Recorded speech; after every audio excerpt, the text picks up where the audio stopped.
So how long have you been here again? 20 years, more than 20 years, I would say, yeah, since the construction. So it's been since 2005 we've been here, yeah. And then now, especially, I have my grandchild, so I worry and oh my God. So they said it's only up to the building, but we are right behind, right there, next door. So I like the place, and then I can move.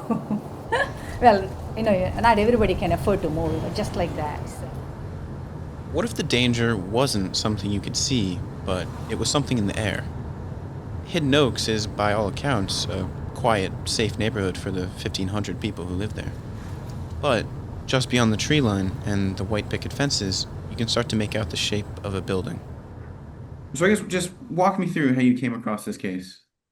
Okay, well, in 1996, my father got cancer, and he worked for a big ethylene oxide producing company. Okay.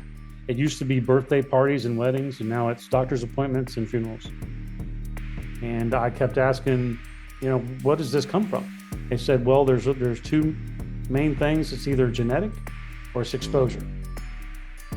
What the hell is ethylene oxide? And how far did it spread? Taking on the dangers of ethylene oxide. Ethylene oxide. Ethylene oxide. Ethylene oxide. And what is it doing to the people exposed?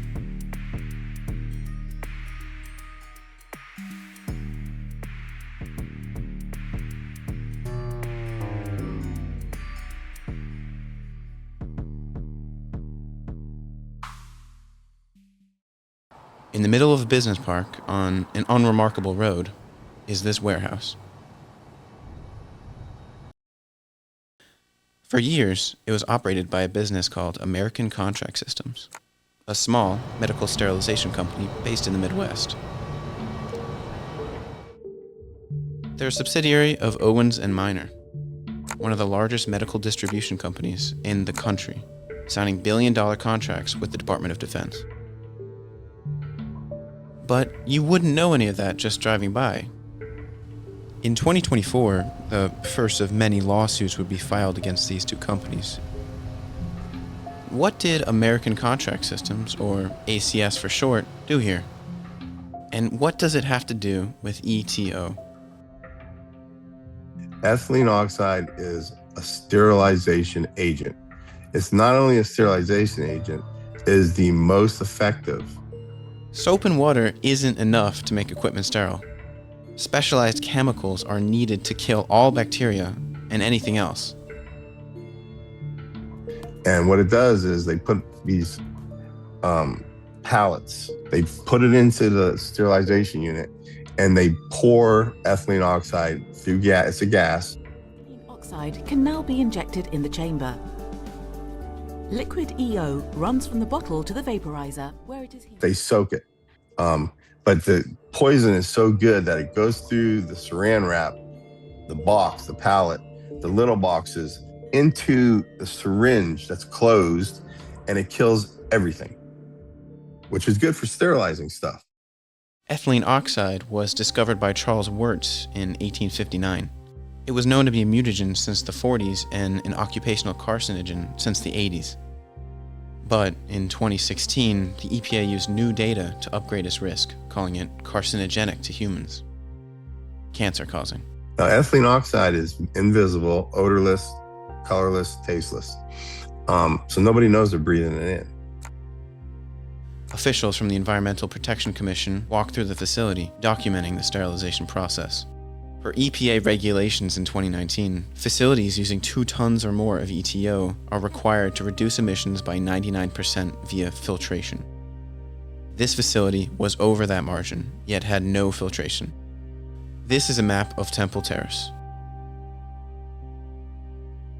And this is a zoomed-in portion of it, around the business park. This is the sterilization facility at 7802 East Telecom Parkway. Directly adjacent to it is an apartment building and a large neighborhood.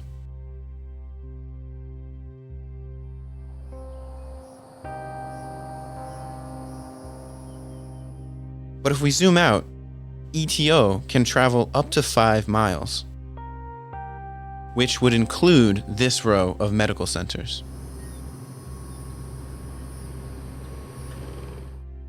Large universities,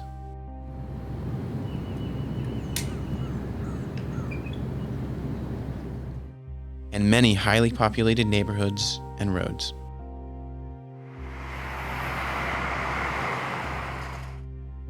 The lawsuit alleges ACS discharged tons of ETO, which is genotoxic, mutagenic, and carcinogenic. They did this in an area housing between 150 to 180,000 people, surrounded by schools, childcare centers, and even churches.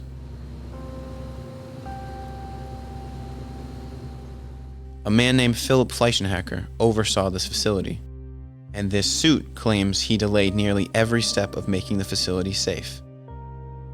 He even waited 2 years to install the scrubbers after they were delivered. But why?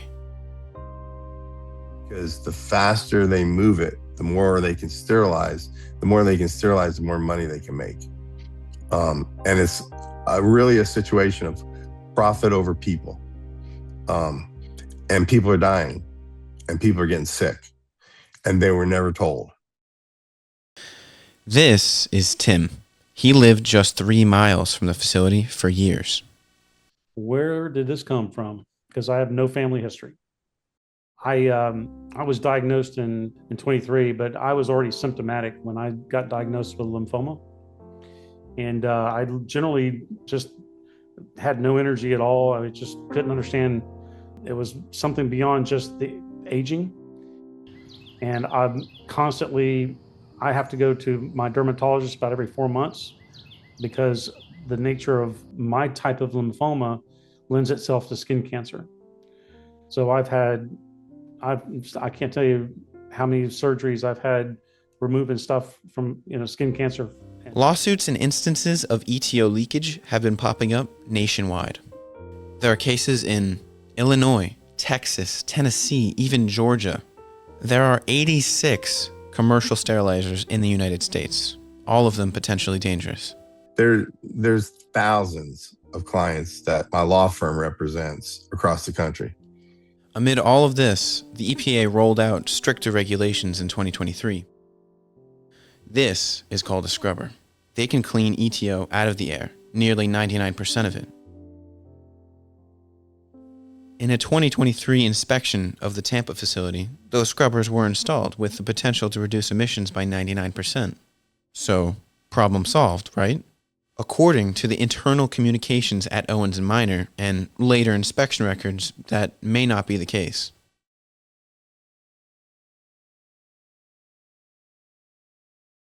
That's probably been the most shocking thing to me is, how you can live next to something like that and not be aware of it. That's, I think awareness would be my biggest goal. It'd be nice to know someplace like that exists and you live somewhere. That'd be my primary thing because, I know what I went through. I wouldn't wish it on anybody. And enjoy life because nobody ever knows how much time they got. So live for today, brother, because tomorrow is not guaranteed to anybody.